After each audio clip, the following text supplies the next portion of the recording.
चाषी मानक आय को बहुगुणित करने लगी अर्थकारी फसल उपरे विशेष गुरुत्व देउछंती आम राज्य सरकार। एही क्रमरे सुंदरगढ़ जिल्लार आदिवासी चाषी भाई भौणी मानंकु विभिन्न पुष्टि शस्य और तैलबीज सहित पनीपरिबा चाष करने पई प्रोत्साहन देउछि आईटीडीए सुंदरगढ़। सुंदरगढ़ आईटीडीए तरफरु आमको हरड़ बिहन ता व्यतीत आमको जैविक खत निम्ब पीड़िया मिली।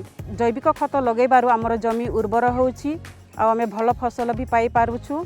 आगरु आदिवासी माने पारंपरिक पद्धति रे चाष करुथिले। मिशन जीविका कार्यक्रम अधीन रे सेमाने एबे उन्नत प्रणाली रे 13टी फसलर चाष करुछंती। हमर सुंदरगढ़ आईटीडीए ऑफिस रो आसीथिला आज्ञा माने आमको बुझाले शिमला लंका चाष कले बहुत फायदा हेबो बोली किना बुझाले आमको। एबे 2 वर्ष ला आमे चाष करूछु शिमला मिर्चा आ ए वर्ष मध्य चाष करूछु भलो हेछि। जेतकी तरबूज बाहरले हमने गाड़ी लागसी गाड़ी नै करी जिसी बेले से पैसा थी हमें छुआ मन के भल करी पाठ पढौछु आ पाठ पढ़े करी हमर परिवार भल करी चलुछु। मिशन जीविकार मुख्य उद्देश्य थिला कि सेमाने जे चाष करछन्ते ताको हमें तांकर जदी इनपुट दे दउछु एतरे फ्री इनपुट थिला। इनपुट आकार में मंजी देउतलु नीम ऑयल तथा ऑर्गेनिक मैन्यूर सब दिया होतला। उन्नत मानर मंजी जेहेतु दिया होतला भल भाव अमल करिकि से माने 2 पैसा भल पाउथले।